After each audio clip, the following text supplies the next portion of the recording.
नमस्कार दोस्तों, मैं गोविंद विश्वास आप सभी का इस चैनल पे आज फिर से एक बार स्वागत करता हूं। आज हमारे साथ उपस्थित हैं प्राची सहस्त्रबुद्धे, जो कि फाउंडर मेंबर है टिंट्स एंड प्रिंट्स स्टूडियो के, जो कि बेंगलोर में उपस्थित हैं। तो प्राची, आपका बहुत बहुत स्वागत है हमारे प्रोग्राम में, जिसका नाम है अपनी कहानी अपनी ज़ुबानी।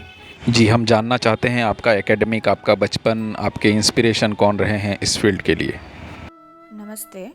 मेरा नाम प्राची सहस्त्रबुद्धे है और मैं मुंबई से बिलोंग करती हूँ।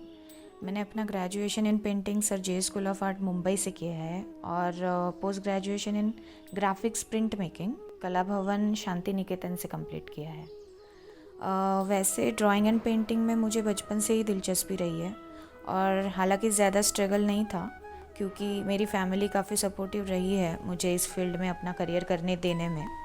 पर बेशक मैंने काफ़ी मेहनत करी आर्ट कॉलेज में एडमिशन पाने के लिए और उसकी प्रैक्टिस जो है वो स्कूल टाइम से ही स्टार्ट की थी एंट्रेंस एग्ज़ाम्स के लिए। और मेरे सारे कला शिक्षक बचपन से ही लेके आज तक मेरे लिए काफ़ी प्रेरणादायी रहे हैं। अब हर एक बात के बारे में तो नहीं कह सकती, बट हर एक टीचर ने, भले स्कूल के आर्ट टीचर हो या कॉलेज के, मुझे हमेशा से ही इस फील्ड की तरफ प्रोत्साहित किया है। और एक एक्सपीरियंस रहा है कि इतनी स्कूल टाइम से प्रैक्टिस करके भी जब मेरा पहला attempt at sir J school of art clear नहीं हुआ था, तब मुझे थोड़ा फील हुआ था। तो स्ट्रगल कहूँगी तो उस मामले में मैंने स्ट्रगल किया कि और ज़ोरों से प्रैक्टिस करके और एक साल खुद को दे के मैंने वापस जब अटेम्प्ट किया और मेरी एडमिशन हुई, तो तब पता चला कि ये फील्ड भी काफ़ी कॉम्पिटिटिव है और इसमें अगर मैं कुछ कर पाऊँ तो मेरे लिए वो काफ़ी प्राउड मोमेंट रहेगी। जी, प्राची, हम जानना चाहते हैं कि आपके काम के पीछे किस तरह का कॉन्सेप्ट काम करता है, या आप उसको किस तरह से प्लानिंग करती हैं काम की। क्या आपके काम को फेमिनिज़म से रिलेट कर सकते हैं? मेरे जो काम है वो कोई कंसेप्ट से ज़्यादा अपने पर्सनल एक्सपीरियंस और मेमोरीज से जुड़े हैं, जो मैं मोस्टली कलर स्कीम्स और लीनियर कंपोजिशंस के द्वारा एक्सप्रेस करती हूँ। मैं ये तो नहीं कहूँगी कि मेरा काम फेमिनिज़म रिप्रेजेंट करता है, बट हाँ, नेचर में जो एक फेमिनाइन एनर्जी है, एक स्त्री होने के नाते वो हमेशा मुझे आकर्षित करती आई है। इसलिए कुछ एलिमेंट्स जो शायद फेमिनिज़म को सिंबलाइज करते हैं वो मेरे काम में दिखते हैं, पर इनफैक्ट मैं उन फॉर्म्स को प्योरली अपने पर्सनल एक्सपीरियंसेस के वजह से रिप्रेजेंट करती हूँ, क्योंकि वो मेरे सराउंडिंग्स में मुझे नज़र आते हैं, जिनसे मैं रिलेट कर पाती हूँ और जो मेरा एग्जिस्टेंस डिस्क्राइब करते हैं। रही बात लाइन की, तो लाइन ये एक स्ट्रॉन्ग पॉइंट रहा है मेरे वर्क्स में। पहले से मेरे एकेडमिक डेज़ में स्केचिंग से डेवलप होते होते ये लाइन अब प्रिंट मेकिंग में एक डिफरेंट तरीके से मैं एक्सप्लोर कर रही हूँ, जो शायद और एक्सपेरिमेंटेशन की तरफ ले जाएगा मुझे। बिल्कुल, नवीनतम प्रयोग हमेशा एक नए रास्ते, एक नए स्टाइलाइजेशन को डेवलप करता है, ये तो तय है। पर हम जानना चाहते हैं, जैसे आपने पेंटिंग से बैचलर किया, फिर आपने प्रिंट मेकिंग को ही अपना रास्ता क्यों चुना, अपनी विधा क्यों बनाई? और दूसरा, क्योंकि इसमें लिथो जो है बहुत हैवी और बहुत मेहनती वाला काम होता है, तो उसके पीछे की क्या स्टोरी है वो हम जानना चाहते हैं। सच कहूँ तो मैंने कभी सोचा नहीं था कि मैं कभी प्रिंट मेकिंग की तरफ मुड़ूंगी।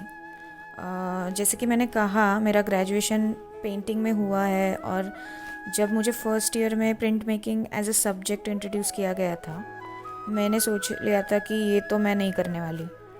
बट धीरे धीरे फाइनल ईयर तक काफ़ी डिफरेंट प्रोसेसेस जैसे कि etching, screen print, lithography, would cut, ये सब इंट्रोड्यूस हुआ और सच में मेरा काम हमेशा फेल हो जाता था। पर आज जब मैं सोचती हूँ तो प्रिंट मेकिंग मुझे एक काफ़ी इंटरेस्टिंग मीडियम लगता है। डेफिनेटली इसमें लंबी प्रोसेस और टेक्निक इन्वॉल्व है और इसका फाइनल रिज़ल्ट हमेशा ही ठीक है ऐसा नहीं है, पर अगर दूसरे नज़र से देखें तो प्रिंट मेकिंग में काफ़ी पॉसिबिलिटीज़ है। कभी कभी फाइनल रिज़ल्ट जो सोचा है उससे भी अच्छा आ जाता है। अगर प्रिंट मेकिंग को हम लोग पेंटिंग की तरह देखें as a layer by layer work, तो फिर प्रोसेस दोनों में ही इन्वॉल्व है। बस पेंटिंग रिज़ल्ट जल्दी दे देता है और प्रिंट मेकिंग का रिज़ल्ट फाइनल प्रिंट पे ही पता चलता है। तो बेसिकली पेशेंस की बात है। पर दोनों मीडियम्स का अपना अलग अलग ही मज़ा है और उन्हें कंपेयर ना ही करे तो अच्छा है। मुझे भी काफ़ी वक्त लगा पेंटिंग से प्रिंट मेकिंग अडेप्ट करने में, पर जब मैंने दोनों मीडियम्स को इंडिविजुअली देखा तब मैं प्रिंट मेकिंग में अपना स्टाइल या अपने खुद के कंपोजिशंस क्रिएट कर पाई। और आई थिंक शायद अभी भी मैं उस डेवलपमेंट की स्टेज पर हूँ और काफ़ी चीज़ें एक्सप्लोर कर रही हूँ प्रिंट मेकिंग में। जी, पर जैसे हम पेंटिंग करते जाते हैं और हम पेंटिंग को देखते जाते हैं, इमोशनली हम एक कनेक्शन बनाते जाते हैं। दूसरा प्रिंट में एक चीज़ है कि जब हम काम करते हैं प्लेट्स पे व वुड पे, तो हमें फ़ाइनल उसका रिज़ल्ट मालूम नहीं होता है, और जब फ़ाइनल रिज़ल्ट निकलता है तो वो एक अलग रूप में लेता है। कई बार हम जो सोचे होते हैं उसी तरह से होता है, कई बार उससे अच्छा हो जाता है। तो उसको आप किस तरह से देखती हैं? इस विषय में भी ज़रूर बताएँ। जैसे कि मैंने कहा, पेंटिंग और प्रिंट मेकिंग दोनों को अगर हम इंडिविजुअली देखें तो प्रोसेस दोनों में ही इन्वॉल्व होती है। और मीडियम कोई भी हो, कलाकार का इमोशन उससे जुड़ा होता है। मैं खुद जब प्रिंट मेकिंग में काम करती थी शुरुआत में, तब मैं कनेक्ट नहीं हो पाती थी क्योंकि डर था मुझे और टेंशन रहता था कि कैसे निकलेगा फाइनल वर्क। बट धीरे धीरे जैसे मैंने प्रिंट मेकिंग की ट्रायल एंड एरर्स को अपना लिया तो मुझे मज़ा आने लगा। और जब वो डर ख़त्म हो जाता है तो अपने आप ही आप प्रोसेस से जुड़ने लगते हो और काम में इमोशन आ जाता है। तो पहले उस डर को निकालना ज़रूरी है जो हमें print making as a medium को लेके होता है जनरली। बिल्कुल, कोई भी विधा हो, चाहे वो प्रिंट मेकिंग हो या पेंटिंग हो, अगर हम डर के काम करते हैं तो हमारे अंदर की जो क्रिएटिविटी है वो दब के रह जाती है। इसलिए हमेशा हमें फ्री होके काम करना चाहिए, हमें डर को एक बाजू में रखना ज़रूर चाहिए। और दूसरा एक चीज़ है कि एक प्रिंट मेकर्स के लिए सेटअप की कितनी आवश्यकता होती है, क्योंकि कई ऐसी जगह हैं जैसे भारत भवन जैसी संस्था है जहाँ पे ग्राफिक्स स्टूडियो है, तो प्रिंट मेकिंग से करने के बाद बहुत सारे स्टूडेंट्स ऐसी जगह आके काम करते हैं, कोई आर्टिस्ट आके काम करते हैं। तो ऐसी क्या व्यवस्थाएं हैं दूसरे जगह पे, उस विषय में भी ज़रूर आप बताइए कुछ, जो कि नए स्टूडेंट्स व प्रिंट मेकर्स जो फील्ड में नए आए हैं उनको काम आ सकें। प्रिंट मेकिंग मीडियम में काम करने के लिए एक सेटअप की ज़रूरत तो होती है। अभी जैसे जैसे प्रिंट मेकिंग पॉपुलर हो रहा है, धीरे धीरे काफ़ी आर्टिस्ट में अपना पर्सनल प्रिंट मेकिंग स्टूडियोज़ बनाए हैं या फिर बना रहे हैं। और काफ़ी सारे कम्युनिटी स्टूडियोज़ भी हैं जहाँ पे काम हो सकता है। जैसे कि आपने कहा, भारत भवन एक अच्छा स्टूडियो है जहाँ पे लिथोग्राफी में काम हो सकता है अच्छे से। मैं आज तक गई नहीं हूँ, मैंने भी सुना है, मुझे भी जाना है भारत भवन।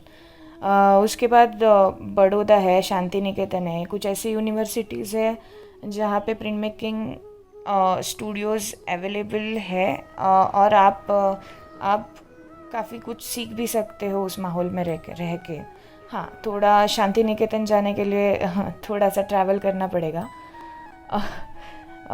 फिर इवन अभी इनफैक्ट अगर नाम लेना चाहूँ मैं, तो बड़ौदा में जैसे छाप, लिथोलेखा जैसे स्टूडियोज़ है। शांति निकेतन में भी अभी हाल ही में मेरे कुछ सीनियर्स पास आउट्स ने रेसिडेंशियल प्रिंट मेकिंग स्टूडियो शुरू किए हैं, तो वहाँ जाया जा सकता है। बेंगलोर में है चित्रकला परिषद कॉलेज में, अभी नया एक स्टूडियो सेटअप हुआ है प्रिंट मेकिंग का। दिल्ली में गढ़ी है, गढ़ी स्टूडियोज़ है, वहाँ पे भी अच्छी फैसिलिटीज़ है। तो अगर कोई स्टूडेंट्स जाना चाहे और काम करना चाहे प्रिंट मेकिंग में, तो वहाँ पे काम कर सकते हैं। और कम्युनिटी स्टूडियोज़ में काम करना काफ़ी फ़ायदेमंद होता है, क्योंकि आप बाकी जो आसपास प्रिंट मेकर्स या आर्टिस्ट काम कर रहे हैं उनसे भी सीख सकते हो। अपना सेटअप करना ये और एक ऑप्शन है कि सबसे अच्छा ऑप्शन है जो कि मैंने किया। मैंने भी मास्टर्स के बाद जयपुर में जवाहर कला केंद्र के प्रिंट मेकिंग स्टूडियो में 1.5 महीना रेसिडेंसी में काम किया। उसके बाद बेंगलोर में भी एक सीनियर के यहाँ काम किया, जिसका अभी काफ़ी अच्छा स्टूडियो सेटअप है प्रति नाम से।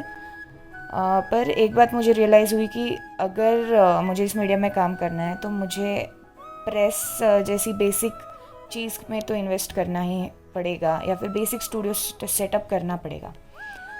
तो तब मैं जॉब कर रही थी, तो मैंने अपने सेविंग्स में से अपनी प्रेस ख़रीद ली। अब धीरे धीरे अपना स्टूडियो भी सेटअप कर रही हूँ। तो स्टूडेंट्स या अपकमिंग जनरेशन को मेरा एक ही कहना है कि अगर आर्टिस्ट बनना है तो अपने इक्विपमेंट्स में इन्वेस्ट करना ही होगा। अगर किसी रीज़न से आप इन्वेस्ट नहीं कर सकते हो तो काफ़ी सारी ये जो फैसिलिटीज़ जो मैंने मेंशन की है, स्टूडियो फैसिलिटीज़, वो है। या फिर आप सोशल मीडिया पे आप कनेक्ट हो सकते हो ऐसे लोगों से जो प्रिंट मेकिंग में काम कर रहे हैं। मैं खुद कितने स्टूडेंट से बात करती हूँ जो करना चाहते हैं काम, और कितने स्टूडेंट्स को मैंने बताया है कि आप यहाँ जा सकते हो, वहाँ जा सकते हो। तो कम्युनिकेट करना ज़रूरी है, और काम की तरफ सीरियस होना वो सबसे इम्पॉर्टेंट है। प्रेस नहीं है इसलिए प्रिंट नहीं निकाल सकता या ये कोई रीज़न नहीं होता है। तो घर पे बैठ के घिस के वुडकट की प्रिंट निकाली जा ही सकती है। सो यही मेरा मैसेज है कि कॉलेज तक आप एक बबल में होते हो, कॉलेज के बाद असली सर्वाइवल होता है एज एन आर्टिस्ट। तो आसान नहीं है प्रिंट मेकिंग में काम करना विदाउट फैसिलिटीज़ या स्टूडियो, पर नामुमकिन भी नहीं है। बिल्कुल, कलाकार के लिए नामुमकिन शब्द जो है वो बहुत अजीब सा लगता है। ऐसी कोई जगह, ऐसी कोई व्यवस्था नहीं होती है जो कलाकार खुद ना बना ले। ऐसा हर एक के साथ होता है या नहीं होता है वो मुझे पता नहीं, लेकिन जब अगर आपको काम करने की एक धुन हो, एक ललक हो, तो आप उसको कहीं भी कुछ भी सेटअप आप बना सकते हैं। तो इसी के साथ आज की बातचीत को हम यहीं समाप्त करते हैं, और हम चाहते हैं कि जो भी दर्शक इसे देख रहे हैं दूसरों तक ज़रूर शेयर करें, क्योंकि हम जितना बांटेंगे उतना हमें मिलता है। तो इसी के साथ हम आज्ञा लेते हैं। बहुत बहुत धन्यवाद। इस चैनल को लाइक, शेयर और सब्सक्राइब करें, और बेल आइकॉन को ज़रूर क्लिक करें। थैंक यू प्राची, बहुत बहुत शुभकामनाएं एंड बहुत बहुत धन्यवाद आपको, और सभी दर्शकों को भी बहुत बहुत धन्यवाद।